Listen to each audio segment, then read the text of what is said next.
Nous sommes arrivés Daf Mem Tet de Sanhedrin, Daf Mem Tet pour le dimanche 12 Elul al-Hamim. Nous sommes arrivés donc à la première ligne de la page. On était dans l'histoire donc de Yoav avec le roi Shlomo, quand Shlomo donc il devait tuer le général Yoav. On dit Atio le Yoav. On a donc finalement amené Yoav chez Shlomo pour le juger. Alors, Daïné, Shlomo Amelech, il a commencé donc à discuter avec lui. Amale ma'etama ketate le Avner. Pourquoi tu as tué Avner? Amale, il lui a dit, Goel hadam da'asain havai. Il lui a dit, parce que je suis le vengeur de sang de mon frère Asaël. Asaël, rappelons, il a été tué par Avner lors d'une bataille de soldats entre eux. Alors, Shlomo Amelech, il lui dit à Yoav, Asaël adodef hava. Il dit, mais non, Asaël, il était rodef, c'est-à-dire il poursuivait Avner et voulait le tuer. Alors Yoav lui répond à mal, et il aurait dû Avner le blesser dans un membre, pas le tuer. Alors Shlomo Amelech lui répond à mal, il ne pouvait pas. Amal et Yoav lui répond, il dit non, qui vient de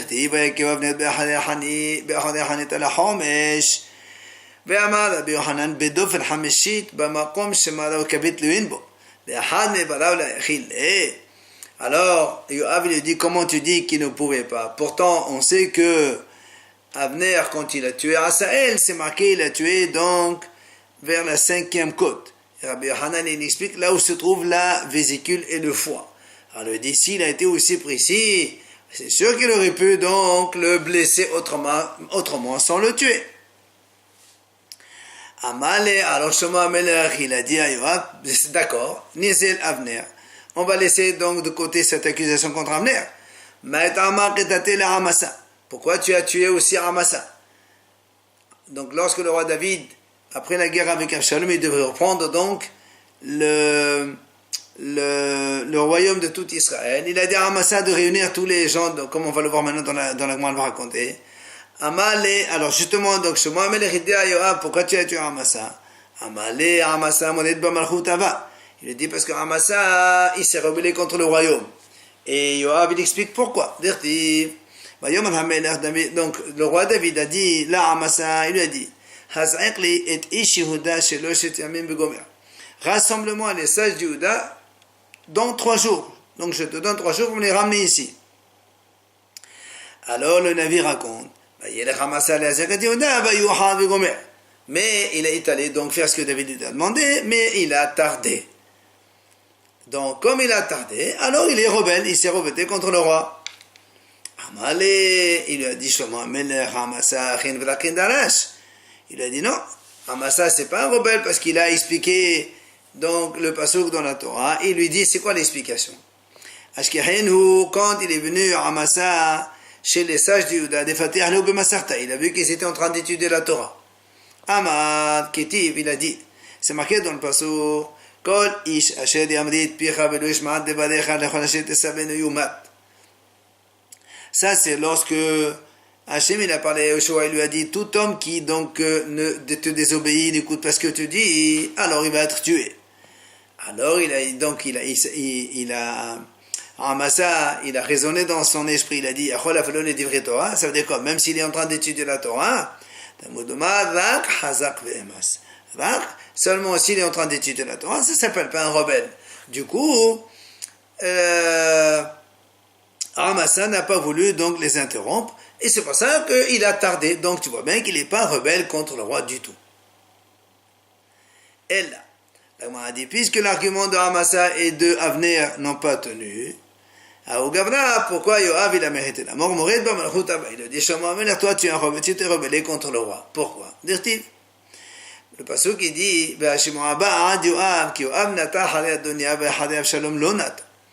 on dit que la nouvelle est arrivée jusqu'à Yoav. Et le navire raconte que Yoav, lorsque David Amelech était devenu vieux, Adonia, son fils, il voulait prétendre au royaume.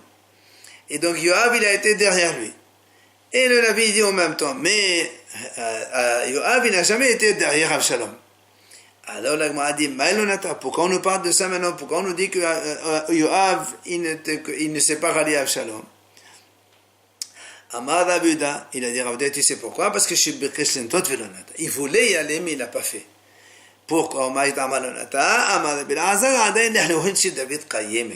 Parce que David, il était encore donc jeune, et Yoav, il avait peur.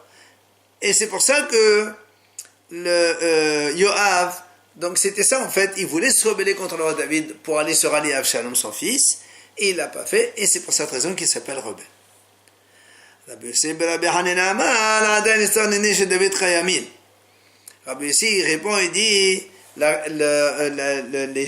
les hommes forts de David Amelech, ils étaient encore vivants, et donc c'est pour ça que Yoav, il avait peur d'aller avec Avshalom contre le roi David. Comme il a dit Rabbi Danodra, il a dit David Amelech, il avait 400 enfants. Tous, c'était des enfants de les belles femmes qu'on attrape donc dans les guerres. C'est la paracha de Shavua. Hayou, ils étaient. Ils se rasaient un peu comme les goyim. Ils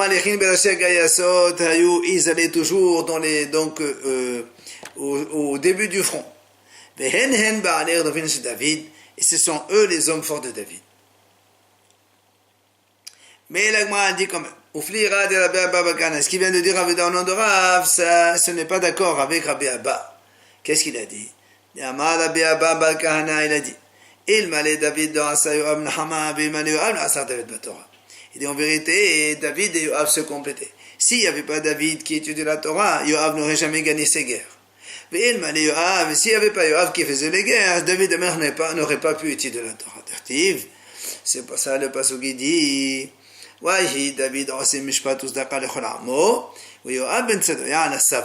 le passage il relie les deux. David faisait justice et Zdaka bienfaisance à tout son peuple, et Yoav ben Tseruya était donc responsable de l'armée. Alors si le passage a rallié les deux, c'est pour dire Matam David aussi mishpat Zdaka l'Holamo mishum di Avala Saba, ou Matam Avala Saba mishum di David aussi mishpat Zdaka l'Holamo.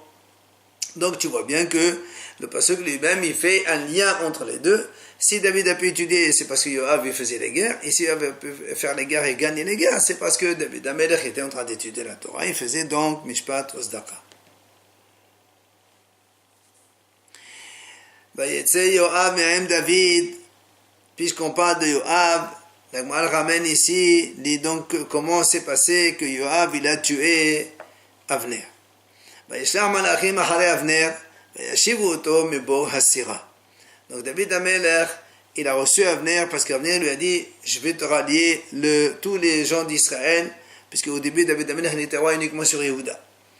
Alors quand Avner il est parti, Yoav il revenait de ses aventures, donc de guerre, et il a entendu que Avner était passé donc chez le roi David.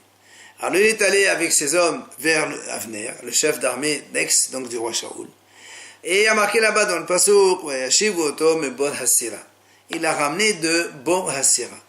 On m'a dit, Maï Bor Hasira.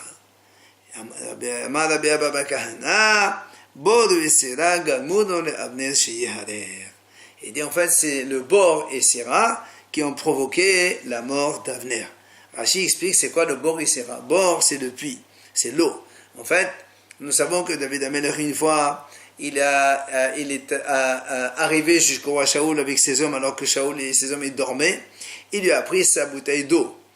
Et alors que Shaoul il poursuivait David pour le tuer, David lui a dit, tu vois, moi j'étais à côté de toi, j'aurais pu te tuer, je ne l'ai pas fait. Et la preuve, voilà, j'ai ta bouteille d'eau. Et là, il dit, Avner, il a dit à Shaoul, c'est pas vrai, on ne dormait pas, peut-être lui, quelqu'un d'autre lui a donné, c'est pas une preuve. Ça, c'est le bord, c'est l'eau. Sira, c'est lorsque David Amelech aussi, que Shaoul était dans la grotte en train de faire ses besoins, et David Amelech il est venu, il lui a coupé sa veste, donc, et il lui a dit, voilà, la preuve, je suis passé par là, j'aurais pu te tuer, je ne l'ai pas fait, Et là encore, Avner lui a dit non, peut-être que si en marchant dans les champs, dans la forêt, que les ronces, enfin les branches des arbres, ils ont déchiré ton habit.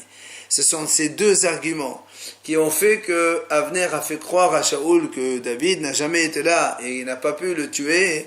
C'est ça qui a fait que finalement Avner a été tué par Yoav. Et le boisseau qui dit là-bas, Yoav, il l'a fait déplacer vers la porte pour lui parler de façon involontaire. Et le passouk, la Gemara explique justement ce passouk. Amar Rabbi Yohanan, Sheddano din Sanhedrin. Il l'a jugé comme un tribunal. Amar, il lui a dit, Ma'eta Amar Ketatila Asael. Alors donc, Yoav, il demande à Avner, pourquoi tu as tué Asael, mon frère? Alors Avner, il lui dit, Asael le défaillant. Et c'est lui qui me poursuivait pour me tuer. Alors Yoav, il lui dit, tu aurais dû te protéger en le blessant dans un de ses membres, mais pas le tuer. Alors Avner, il lui répond, la yachil il est, j'ai pas pu, je pouvais pas le faire. Alors Yoav lui dit comment? Donc tu as pu le tuer avec précision dans la cinquième côte et tu me dis je ne peux pas le frapper, le blesser dans un autre membre. Les daber eto basheli amar avedamarav, donc ça c'est la suite du pasuk, ala aske shalou. Ça veut dire quoi? Comment Yoav il a pu tuer Avner, alors qu'Avner aussi c'est un général très très fort. Il lui a dit, c'est parce qu'il a parlé de Shalou. Shalou, c'est comme ça vient de pasuk, Shal ne'alecha, enlève tes chaussures. En fait, et la Gemara dit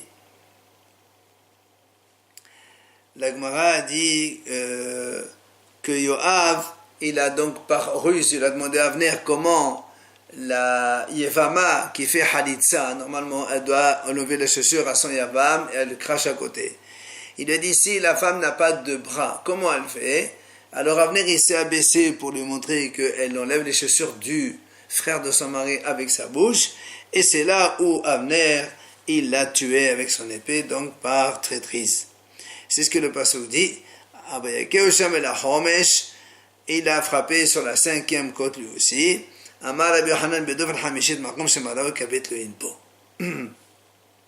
Là où donc il y a le foie et la vésicule qui sont là-bas.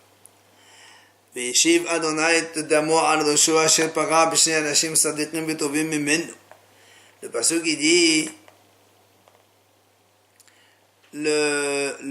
lorsque Shlomo HaMelech il a dit à Benayahu, tu vas chercher Yoav et tu vas le tuer, il lui a dit comme ça, il payera le sang de deux hommes tzadikim et bon, même non mieux que lui. Il dit pourquoi? Tovim shehayu dosinachin velakin veholu darash. Donc Tovim, comme on a dit tout à l'heure, qu'il a su expliquer le Rak Hazak ve'ematz, que Amasa il n'a pas voulu déranger les sages d'Israël quand ils étudient la Torah. Et dans le cas de Avner aussi, lorsque Shaoul voulait tuer les Kohanim de Nov, eh bien Avner ne l'a pas écouté. Ve Sadiqim, pourquoi on les appelle Sadiqim? Shehen bapé velo asu, beho beget asa. Il dit eux avec la bouche ils n'ont pas fait, c'est-à-dire ils n'ont pas tué, alors que Yoav Be'egeret, David Amelech a envoyé juste la lettre dans laquelle il lui disait tu vas provoquer la mort de Uriah Héti, il l'a fait quand même. Et la Gemara dit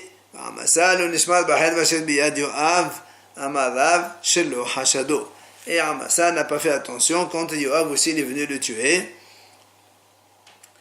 il n'a pas soupçonné comme quoi ils allaient le tuer. Enfin, pour terminer l'histoire de Yoav, le navire raconte il a été enterré Yoav dans sa maison dans le désert. Alors il m'a dit comment? La maison c'est le désert.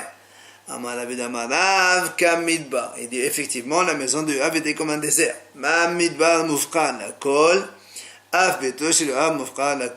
De la même façon que le désert il est pour tout le monde, on dit que la maison de Yoav était ouverte à tous les pauvres venaient manger chez lui.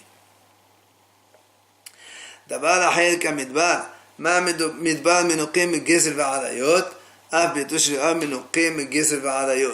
la même façon que dans le désert il n'y a pas de vol ni de mauvaises des relations interdites, la maison de Yoav aussi elle était propre et quitte et pure, et il n'y avait pas ni de vol ni adayot. Et enfin Yoav C'est marqué dans le passage là-bas, il fait vivre le reste de la ville. Qu'est-ce que ça veut dire?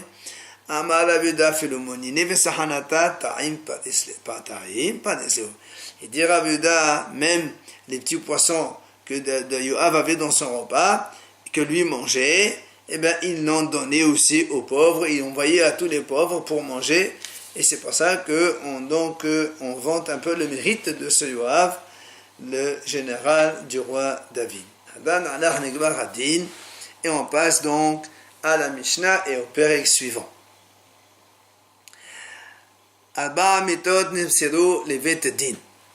On rappelle dans cette Mishnah qu'il y a donc le Bedin, ils peuvent tuer par 4 façons différentes. C'est quoi? Seqila, Sedefa, Heder, Vehener. Seqila, c'est la lapidation. Sedefa, c'est brûler. Heder, c'est tué par l'épée. Hener, c'est donc étranglé avec un foulard. Rabbi Shimon Omer, Sedefa, Seqila, Hener, Veheder. Rabbi Shimon, lui, il met donc les 4 morts dans un ordre différent. D'abord, Sedefa brûlé en premier, la lapidation en second. Hener étranglé en troisième et tué en quatrième. Eh bien, l'ordre est important puisqu'on sait que quand quelqu'un est hayav shtemitot, 2 exécutions différentes, on le punit par la plus sévère. Zo misvat anisralim. La Mishnah nous résume et nous dit tout ce qu'on a vu précédemment, c'était misvat anisralim. Sous-entendu, maintenant on va voir les autres exécutions, c'est des fois heder vehener qu'on y verra plus tard. Gmara, amar Rava, amar Rav Shora, amar Ravuna. Il a dit Rava au nom de Rav Shora, au nom de Ravuna. Kol makom sheshanu hachamim derech minyan, en mukdam umuha. Il dit, à chaque fois que les hachamim ont enseigné une énumération de choses, eh bien, en mukdam umuha. C'est-à-dire, c'est pas forcément dans cet ordre-là. Ça peut être un autre ordre. Il ne faut pas les prendre donc comme ça à la lettre. Chutz, sauf Mishva Samanin. Les 7 donc produits dont on va parler maintenant. Ditnan, c'est marqué là-bas dans la Mishnah de Masechet Nida. Shiv'a Samanin ma'avedin ala ket. Quand une femme elle a une tache, elle ne sait pas si c'est une tache de sang ou une tache de peinture, alors on faisait passer 7 produits et exclusivement dans cet ordre-là, pour voir si vraiment la tache a disparu, c'est que c'était du sang. Si la tache elle reste, alors c'est donc de la peinture. Dans le premier cas, la femme elle est impure, dans le deuxième, elle ne l'est pas, bien sûr. Alors le Mishnah dit, c'est quoi les 7 donc, produits qu'on fait passer sur la tache? Un, donc, tafel. C'est donc la salive de quelqu'un qui est à jeun, qui n'a pas encore mangé le matin. Omigdessine, c'est quand on mâche des fèves, d'accord, concassées. Après, on prend la salive et on le fait passer en second sur cette tache. Troisième, omerarlaim, donc les urines. Quatrième, veneter, c'est donc une sorte de terre. Uvorit, c'est comme un savon. Kemulia et ashlag, ce sont donc des produits qu'on fait passer sur cette tache-là. Eh bien, dans ce cas-là, c'est exclusivement dans l'ordre que le test marche. Il n'y a que dans cet ordre-là. Mais si on change, eh bien ça ne marche pas. C'est ce que dit la Gemara. Vekatani seva là-bas dit dans la Mishnah, si on les a fait passer dans le désordre, ou où il a mis les 7 produits tous en même temps, là, ça veut le cloum, ça vaut rien du tout, le test il est nul, il n'a aucune valeur. Rav Papa Sava, M. de Rav Amar, il vient Rav Papa, il dit, quand Rav Shora il a dit toutes les autres listes énumérées, c'est pas dans l'ordre, il n'y a que ça, il dit non, Af Alba Mitot. Même les 4 donc, exécutions de tribunal rabbinique, eh bien, ils sont aussi dans cet ordre-là exclusivement. C'est-à-dire, comme on a dit, si quelqu'un est hayav, la première, la deuxième, il faut de la première, deuxième, troisième, deuxième, etc., puisqu'on donne la mort la plus sévère. Pourquoi il dit ça, Papa? Si Rabbi Shimon il dit qu'il y a un autre ordre, c'est que dans la Mishnah, l'ordre il est respecté et ça doit être exclusivement comme ça. Ah, la Gemara dit, alors pourquoi Rav Shora, au nom de Rav Shora, au nom de Ravuna, il n'a pas dit ça, hein? Il te dit, lui, beflourta la kamed. Ça, c'est une mahloket. Moi, je ne parle pas de mahloket, je parle d'un cas où tout le monde est d'accord, unanime dans la Gemara. Et c'était la Mishnah, donc des 7 produits qu'on fait passer sur le sang de la femme Nida. Rapapa Amar Af Seder Yoma. Rapapa il dit, il y a aussi Seder Yoma, c'est-à-dire l'ordre dans lequel les services il est fait le jour de Kippour par le Kohen Gadol. Toutes les étapes, ça doit être exclusif dans cet ordre-là, il ne faut pas changer. Ditnan, comme la Mishnah a dit, Kol Maase Yom Kippourim ha'amonim ala Seder, et Mirdim Maase la Haveron la Hasavelu Klum. Donc la Mishnah a dit, toutes les étapes de Kippour, le Ktoret, le Par, le Sa'ir, etc., tout ça, c'est fait dans cet ordre-là. Si on inverse, eh bien, le service, il n'est pas valable. Ah, pourquoi alors le Hacham, Rava, au nom de Rav Srona, il n'a pas cité ce cas-là? Vite, il te dit, lui, c'est juste Humra. C'est la Torah, elle voulait qu'on fasse comme ça, c'est Humra, mais c'est pas obligé que ce soit comme ça. Ça ne dévalorise pas, donc ça n'invalide pas le service. Ravuna balé de Rav Yoshua Amar, Af Seder Tamid. Ravuna lui dit, même le Seder Tamid, c'est-à-dire quand on fait le korban quotidien le matin et l'après-midi, eh bien la même chose, toutes les étapes qui sont donc citées dans le Masechet Tamid là-bas, ça doit être dans cet ordre-là. Des Katan, comme d'ailleurs là-bas c'est marqué dans la Mishnah là-bas, Zeo Seder Tamid. Il te dit bien, c'est l'ordre, donc il y a un ordre. Vite, et alors, pourquoi l'autre il n'a pas cité? Là aussi, il te dit, les mitzvahs be'anma. Ça, c'est une stam mitzvah. Ça n'invalide pas encore une fois.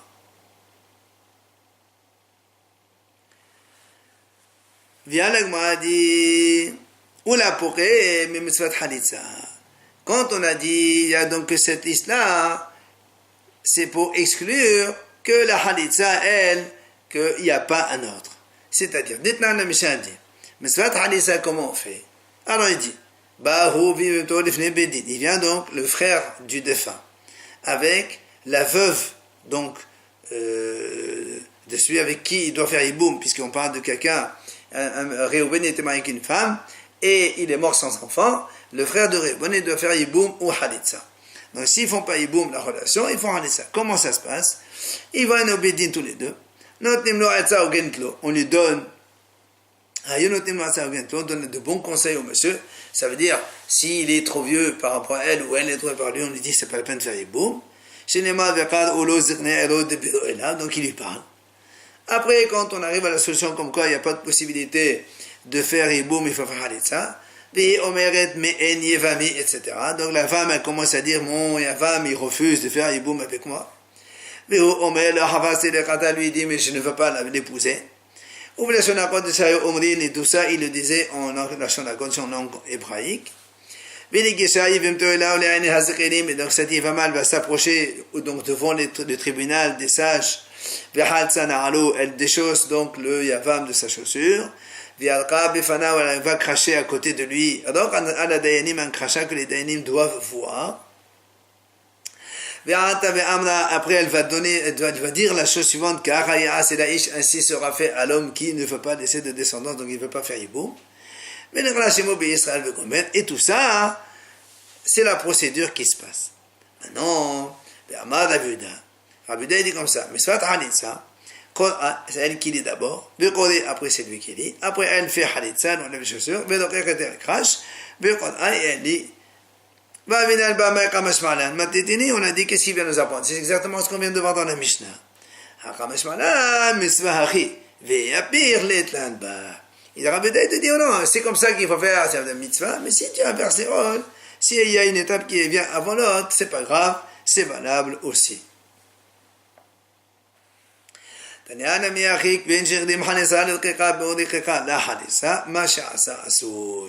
y a une braïta aussi qui appuie ce qu'on vient de dire maintenant, c'est que dans la halitza, s'il y a une étape, donc le déchaussement, il précède le crachat, ou le crachat précède le déchaussement, ça n'a pas d'importance, la halitza, elle est quand même valable. Et la Gemara vient dire aussi, c'est le klal, qu'il a dit Rav Sfora, c'est pour nous dire, pour exclure aussi ce qu'il a dit, la Mishnah a dit comme ça. Kohen Gadol Meshamesh Bishmona Kelim. On sait que le Kohen Gadol, quand il fait le service, il doit s'habiller avec 8 habits. Vehediot Be'arba. Et le Kohen normal, Kohen simple, avec 4 habits. C'est quoi les 4 habits du Kohen simple? Kouton et Bemernissa et Bemesnefet Ve'avnet. La tunique, le caleçon, le Mitznefet, c'est le turban sur la tête, Ve'avnet et la ceinture. Aussi fallait un Kohen Gadol. Le Kohen Gadol, c'est quoi les 4 supplémentaires du Kohen Gadol? Hoshen, donc c'est le pectoral. Ephod, c'est la cape qu'il y a derrière. Me'il, c'est le manteau. Et Tzitz, le fronteau qu'il a sur le front en or, sur lequel il est marqué Kodesh Lachem. Betania. La Braïta, elle dit là-bas. Maintenant, c'est le d'abord Kodem la Mechnesem. D'où on sait que le Kohen Gadol, quand il s'habille, ou le Kohen Idiot, ils doivent d'abord mettre le caleçon en premier. Parce qu'il y a marqué dans le passage, la Torah dit c'est-à-dire sur sa chair en premier, il doit avoir le caleçon. Donc on ne peut pas mettre la tunique ou autre chose avant. Alors pourquoi dans la Braïta il a cité Kotonet avant? Dans la Braïta, dans la Mishnah c'est marqué Kotonet, la tunique et le pantalon et le caleçon. Alors que si le caleçon on met le premier, pourquoi on le fait en premier, la Kotonet? Il te répond, parce que la Torah, elle a mis Kotonet avant le Mechnesai. Alors on pose la question, et pourquoi la Torah a mis Kotonet avant le Mechnesai? Donc la tunique avant le caleçon. Elle répond, parce que la tunique, c'est une tunique qui enveloppe, donc qui recouvre tout le corps du Kohen.